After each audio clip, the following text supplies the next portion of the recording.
What's going on, guys? Welcome to another episode of V4 to Your Eternity. This is episode 20, the last episode, at least, of this season. And with me, as always, I have Blue Spade. Yeah. Well, we've at least got confirmation that there is going to be a second season to the show, but we have to wait until fall of 2022 for that to happen, which will likely be, I'm guessing, maybe around October of next year. Assuming if they don't plan on delaying this anime for whatever reason, which I hope they don't. But at least I'm glad there is going to be a second season. So, but yeah, most of this episode was just focused on what happens shortly after Fushi got out of the prison island. So we see him mostly just hesitating to meet with Pioran from time to time, because Pioran is just like by herself, just waiting for Fushi the entire time. And then Fushi from time to time decides that, you know, he needs to go away from Pioran, you know, just because that he brings danger along, you know, wherever he goes, with the Knockers following him around. So it just seems like whenever he has the opportunity to, you know, go off on his own, he often just worries for Pioran, at many different times, just running back to check on her at times, even like slipping her food at night, even like making like a big blanket or coat from out of nowhere, you know, just to, you know, sneak onto her while she's sleeping. Yeah, or something. It seemed like the beginning of this episode was Fushi just being really indecisive about what he should do. If he should just leave Pioran on her own, or if he should come join her again. But of course, eventually, Pioran does does catch Fushi when he transforms into, I think it was Mia was her name. He takes her form. Yeah. He can transform all to the other kids, you know, the other kids all the other kids who have died on the island during the Knocker attack. So it's a little bit sad. It's just, you know, just knowing that, but it's obviously predictable because he formed a relationship with all the kids, and we still don't even know what happened to the other characters like Tonari, and there was one random scene that just happened out of nowhere, which doesn't involve Fushi and Pioran. It's it takes place on a beach, and then there's this guy trying to bring food to someone in a tent, and he just gets pulled in for whatever they reason. Never explained that. And I wasn't sure what the hell that was. I don't know if that was supposed to be some kind of weird confirmation that maybe it was Hayase or something. I would assume that's Hayase, maybe, but it just does.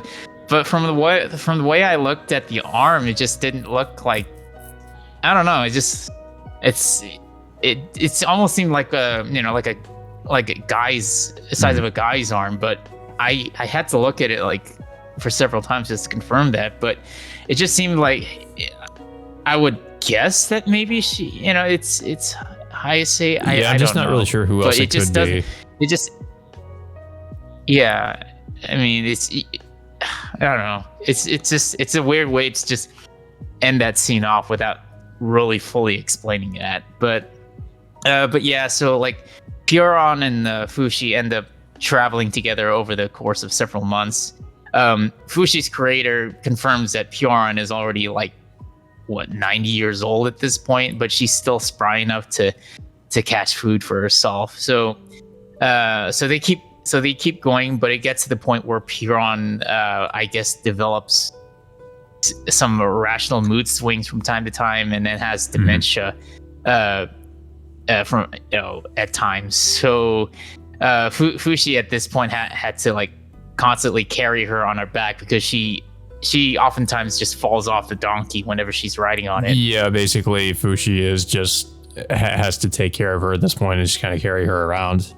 Of course Fushi doesn't really know what's going on, because I don't think he really understands much about what really happens, I guess, to people in their old age.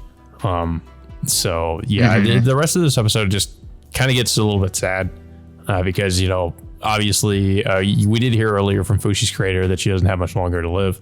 And I kind of assumed like before this episode that Fushi would basically be spending her, like, I guess her remaining days with her until up until she died.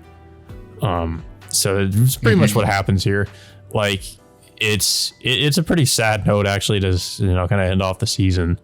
Because he's pretty much just watching over her until she passes away.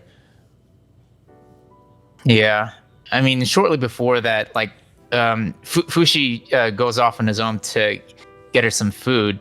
So, but Pioran just pretty much is on her deathbed, and then she all of a sudden can somehow talk to Fushi's creator shortly before her death, and she asks him to have her reborn to help Fushi for the rest of his journey. I don't know if it's something that maybe that she'll be a part of him when maybe if he transforms into her, or if it's something else entirely. But it seemed like he was Fushi's going to turn her into a being that I guess is similar to Fushi, because remember they showed that scene with the orb. So, and I guess her soul went into that. So supposedly, I guess she's going to be reincarnated as some other maybe an immortal like Fushi or something else. Yeah, it's not clear, but pretty much what happens is, like, we see her, I guess reverted back into a younger version of herself, maybe somewhere in the afterlife, and then she walks up to Fushi's creator and then touches the orb in his hand, and then that's pretty much where it ends off. And then, like, Fushi finds Pioran, passed away and on her deathbed afterwards. Yeah. And of course, before this happens, she said it was going to rain, and that's of course right when it rains and Fushi breaks down in the rain. Yeah, and of course, he shortly, like, after he buries her, he finds like a note written on one of the parchments that he carries around, and just pretty much, it's just her last note saying that she's happy to travel with him over the years, and then pretty much the episode just ends off with Fushi going off on his own, which is kind of sad, because it's like like you said, yeah, it is kind of sad that they just ended off on a kind of a depressing note, and then the end of the episode just ends off like several decades later on a time skip, and we see like a middle-aged looking Fushi laughing after he ended up killing a knocker. Yeah, I kind of had a lot of questions about that. I was like wondering what had happened to him. It just seems like a sort of this episode just seemed like it kind of ended abruptly, because that's pretty much where it ends. And like, I was like, okay, is there going to be after credits? There's no after credits. So yeah, that's it. It was a little bit of a weird way to end the first season, I would say. I mean, it does make me interested in what is going on with Fushi, like what has happened to him after that time skip. And I guess we'll get those answers in the second season. But like I said, it just ends off on a very strange note, where, it just briefly shows us a future version of Fushi, and then that's pretty much it. I mean, not really like an older version of him. Yeah. Yeah. I mean, we have to wonder the reason why he decided not to transform after all. Yeah, this because time, as we know, if he doesn't transform for like an extended period of time, his physical form does like start to age. But if he transforms and goes back to that form again, he'll just go back to being, I guess, 14 or however old the boy was supposed to be. Yeah, but he seems to be a little bit skilled enough to somehow kill one of the knockers that was, that was pursuing him at the end of that episode. So he must have like developed some kind of ability or done something to, I don't know, learn how to fight against it. Yeah, I mean, it looked like one of those brain parasite knockers. Yeah, so I guess those are still around. But that's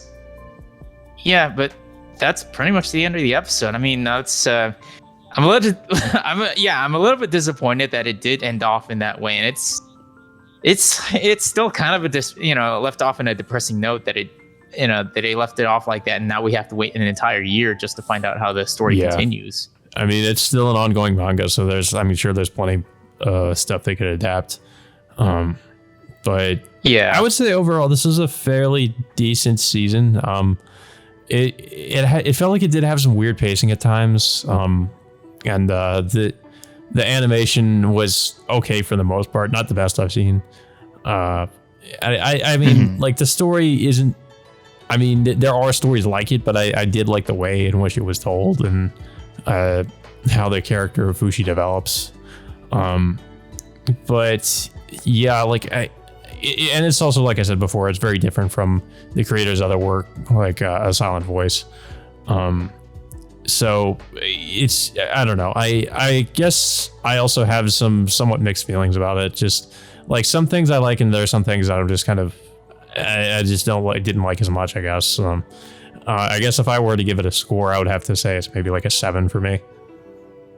I don't know how you felt about it. Yeah, I mean, it's just, yeah, it's a lot of the times the pacing was really, really slow, like particularly in the beginning, and then it starts to pick up a little bit as soon as like Fushi starts becoming a more prominent character, because much of the time it's like he just comes off as like, incredibly unintelligent and just childlike at the beginning for obvious reasons, but he doesn't really come across on his own until mostly after the Gugu arc. That's what it felt like. It just felt like he didn't really he was just kind of an empty shell for the most part until like that arc in particular.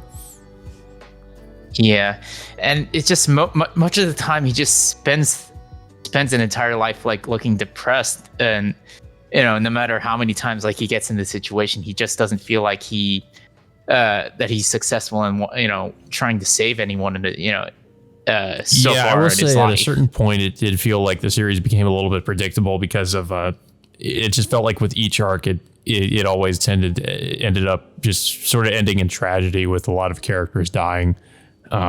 So it became a little bit predictable in that sense. Like you could always tell like there would be at least a certain amount of characters that were going to die. Yeah, I mean, he did save Tonari for one thing, but it's still not comparable to the other kids that ended up dying at the same at that same time, which is also kind of sad. So it's almost like he's just stuck in a loop, no matter how many times he meets up with someone and just trying to save them or something like that. If I were to guess from that epilogue, it's like I'm guessing he may have like lived in solitude for some amount of decades before he decides to meet up with somebody else. Yeah, because remember he said he didn't want to be lonely. So maybe that he ended up kind of being that way for a certain amount of years. Yeah, but we just don't. But we don't even know like what he's been doing. I could assume maybe during that time he might have learned how to more effectively fight the knockers if the ending is in the go by. Well, yeah, but it's like, he's still like, he's a middle-aged version of his default self. So it's we just have to wonder like how he's able to learn how to fight the knockers, just staying in that form for so many years. Yeah, that is true. I mean, like that is the form he takes the most. So I guess like, it's he pretty much had to get used to just fighting them as pretty much just taking a human form instead of any of his other ones. Mm-hmm. Yeah, but but so far I did enjoy this series, like for this anime season. It's just, but much of the time it just comes off as like depressing at times, or for most of the time, because of what kind of situations he gets himself into. Yeah, it does definitely like it definitely has a lot of just those really tragic, depressing moments, and like I said, it's just it starts to get so predictable with that with each arc. You kind of know what to expect. So I'm kind of hoping with season 2 at least that they kind of do something a little bit different in that regard, so that it's not as predictable. You don't know like if certain characters are going to die or not, because a lot of the death flags with a lot of these characters that were introduced are pretty obvious. So Yeah. I don't really have too much else to say about it. Like, I thought it was a mostly decent show, but like I said, it does have issues. So I'm kind of hoping that season 2 is a little bit better. But yeah, I don't know if you have anything else to say about it.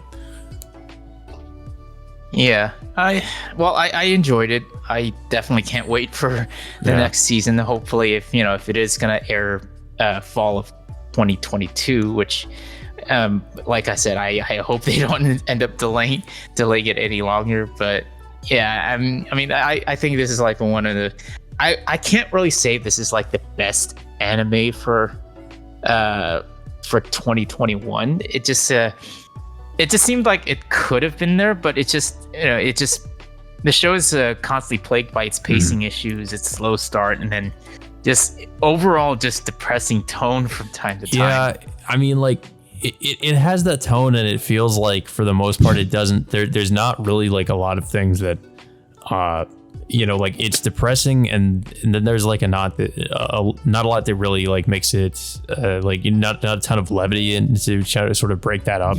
All the depressing nature of the show. I mean, there are some things that there's some comedic moments here and there. But yeah, there's just, like you said, there's just a lot of that of depressing stuff too. So I kind of wish there was like there needed to be, I feel like, more of a balance in terms of its tone. But because like I said, it got to the point where you pretty much knew what to expect. But yeah, that all being said, until next time, we will see you all later.